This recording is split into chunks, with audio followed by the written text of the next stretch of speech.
Hello amazing people, touchdown Singapore Changi Airport Terminal 4, and this is where I bought my prepaid SIM card and had my currency exchanged. Then I headed to the airport free shuttle service going to Terminal 1 where the jewel is located. And here's what it looks inside the airport shuttle service. And I just noticed that people are no longer wearing face masks, so I did not wear mine too. It's hard to breathe, you know. It's quite raining when I arrived here in Singapore, but I kinda like the vibe of it actually. So here I am going inside the jewel. I insisted going here right when I got off the plane and before heading to my hotel where I booked my stay since this is within the airport vicinity. From the jewel main entrance, you will immediately see the wonderful rain vortex. That is actually the world's tallest indoor waterfall that cascading down 7 stories at the heart of the jewel. What you see right now is the sky train through the jewel. You need to take the train between Terminal 2 and Terminal 3.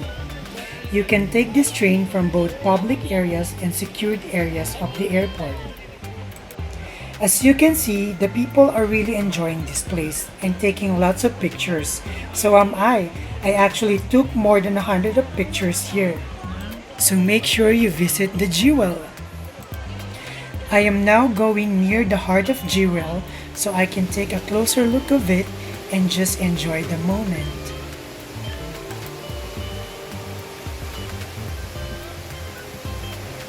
From my point of view right now, the jewel really looks majestic. I just can't help myself but, wow, this is masterpiece. That was legitness.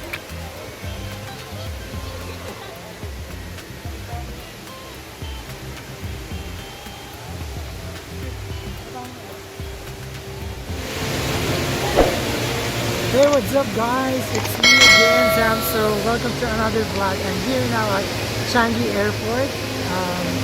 This is the jewel, guys.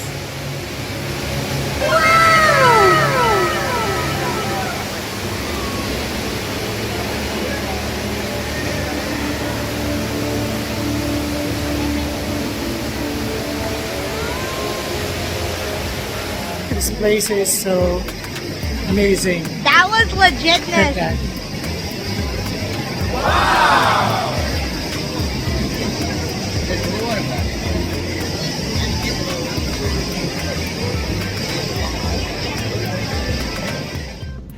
So I am now inside the cab and heading to my hotel at Cantonment Road.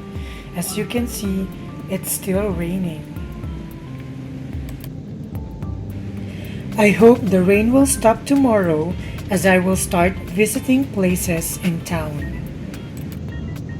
A few moments later. I finally arrived in my hotel. This is the HMLET Cantonment, located in Cantonment Road. So here's a quick room tour in my hotel. The room is quite small, but as you can see, it looks nice and minimalist. I like the vibe of this room. It has the basic room essentials, so I'm good with it, since I will just use the room to just rest and sleep, as most of the time I will be out. This room is actually just perfect for myself. I will show you around the hotel to check their facilities on the latter part of this vlog. So make sure you watch every part of this vlog and don't forget to like, subscribe, and share my vlogs. Thank you so much, amazing people.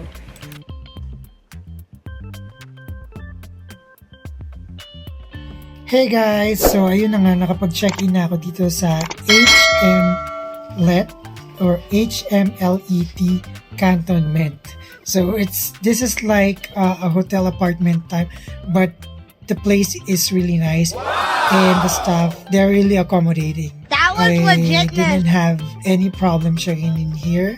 So right now I'm planning to go outside to have a dinner, but since it's already late right now, probably since I think Maxwell is just a couple of minutes walk from here, so I'll probably go there. See you there, guys. I'm outside right now. Mag-check lang ng pwedeng puntahan for dinner. So, let's go! It's 11 p.m. and I am now here at the Maxwell Food Center. I will order food here at Ju Fu Fang because at this time, very few store that is still open. That's their menu, and as you can see, the menu looks enticing and the price is reasonably cheap. I actually ordered the Hokkien noodle and the prawn paste chicken. What's up, guys? So, nandito kami sa Maxwell, right? Yeah, nasa Maxwell ako. Dito siya sa Singapore, of course. So, ayun nga, kakarating lang namin tonight and sobrang gutom na kami. And it's already late, so we don't have a choice. Konti na lang yung store na bukas, as you can see. So yun, so nag-order kami ng chicken kanina, ubus na. And then ito kakarating lang, medyo matagal yung order, pero ayun, sobrang sarap ng chicken. And ito yung pancit, parang pancit Malabon version ng Singapore. Titikman ko siya. So, let's go.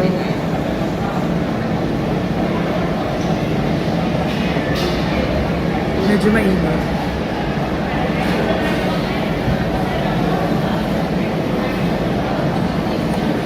Uy, in fairness, ang sarap.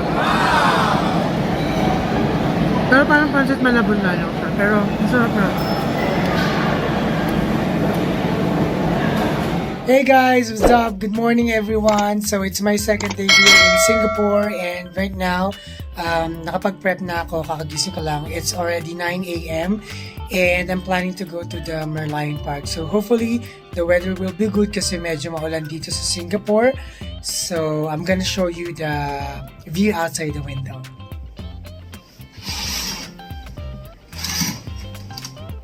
There. So it's very gloomy today. Para ako nasa jungle.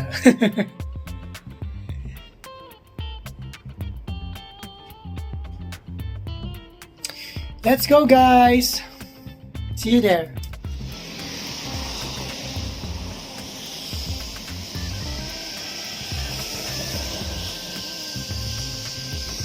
Hi guys, so nandito ako ngayon sa labas. Pupunta ako ng pinakamalapit na MRT station. And dito yun sa Outram Park. Bibili ako ng EasyLink going to Merlion because I want to try their MRT. So here. Grabe walang tao. Parang may zombie apocalypse. So maulan nga dito guys. So make sure if you wanna go here na maulan, you should bring your umbrella. That was legitness. I am now heading to the ticket booth to buy the EasyLink card that I will be using to the MRT stations and when riding the bus. So here's what the EasyLink card looks like. Hello, Doraemon. By the way, if you're first time in Singapore and you're not sure about your route, don't be shy to ask. As you will notice, there is actually a barrier or a gate, kinda, that opens before you actually enter the actual train. So it's very safe and it actually prevents any accident inside the train station. So here's what it looks like inside the train. And yes, face mask is required when inside the train. So I just got off from the Raffles Place station and I am now heading towards the Merlion Park. And as you can see, the range is stopped, but you have to make sure that you are wearing your most comfortable footwear because you will do a lot of walking. As of my point of view right now, you will see the Marina Bay Sand. It looks near, but it's actually kind of far. So it will be a lot of walking before you actually reach the Merlion Park.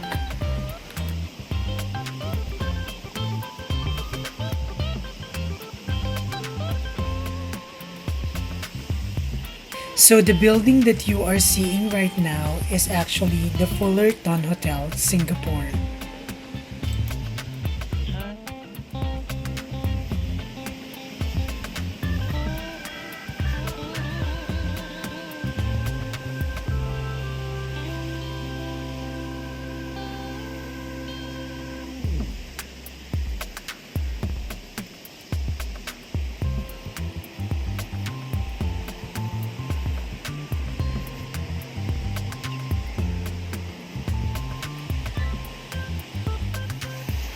So what you see in front of me is the one Fullerton, and that entrance is leading to the Merlion Park.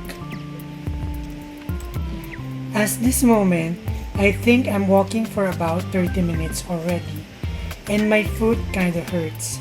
Since before this trip, I got into motorcycle accident, and at this time, I'm not yet fully recovered. So good luck to me, since this trip will have a lot of walking.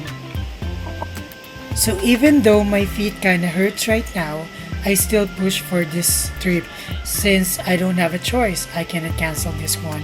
But above all, I just really want to share something with you guys on this vlog. So please make sure to like, subscribe, and share this vlog so anyone can watch this and enjoy. Thank you so much, amazing people. Hey guys, so finally nakarating na ako dito sa may Fullerton. Okay, one Fullerton.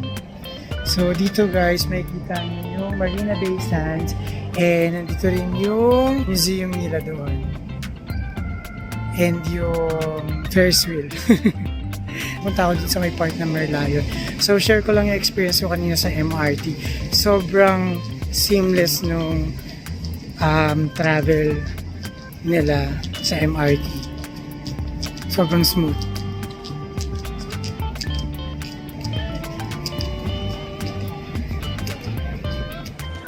So guys, ayan yung Merlion. Napakaraming tao na kahit maulan.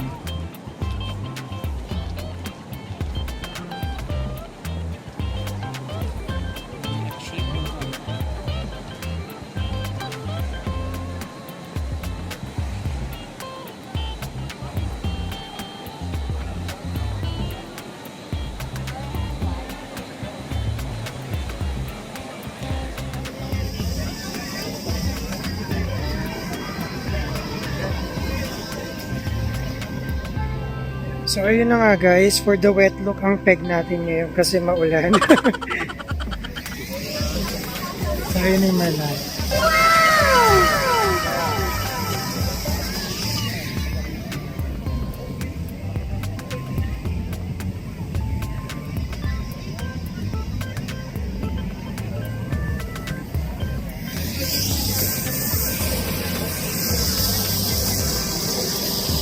So ayun guys, kailangan ko ma-achieve yung signature pose dito sa Merlion, yung nganga pose.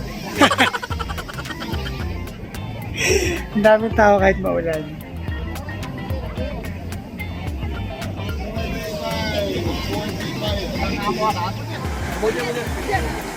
So ayun na nga guys, gagawin ko na yung signature pose na nganga. Let's go.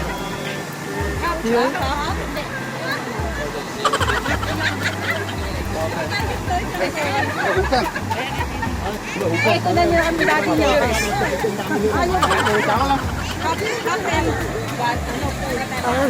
Guys, iba yung signature pose ni ate. Oh, kanina pa yan sumusubo si ate. Subo pose. Ngayon basa-basa rin mo ko. Subo pose si ate.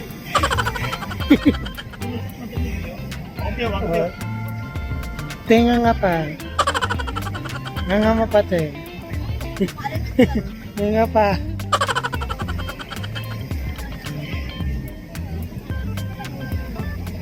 O, nasubo niya yung buong Marina Bay Sands.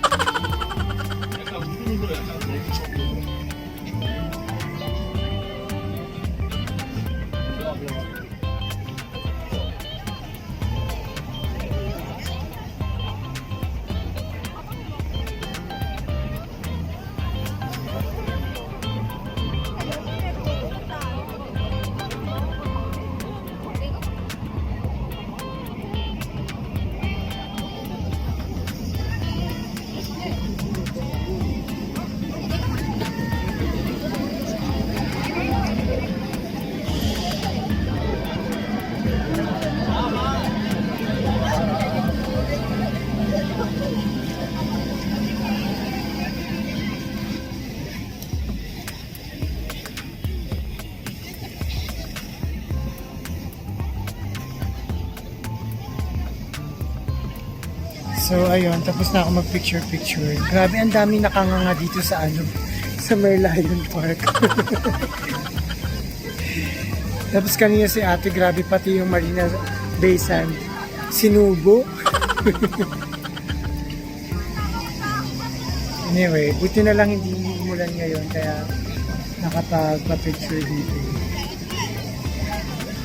So, tapos na ako dito sa Merlion Park and then probably maghanap na lang ako ng nearby restaurants kasi nagugutom na ako. So, see you there.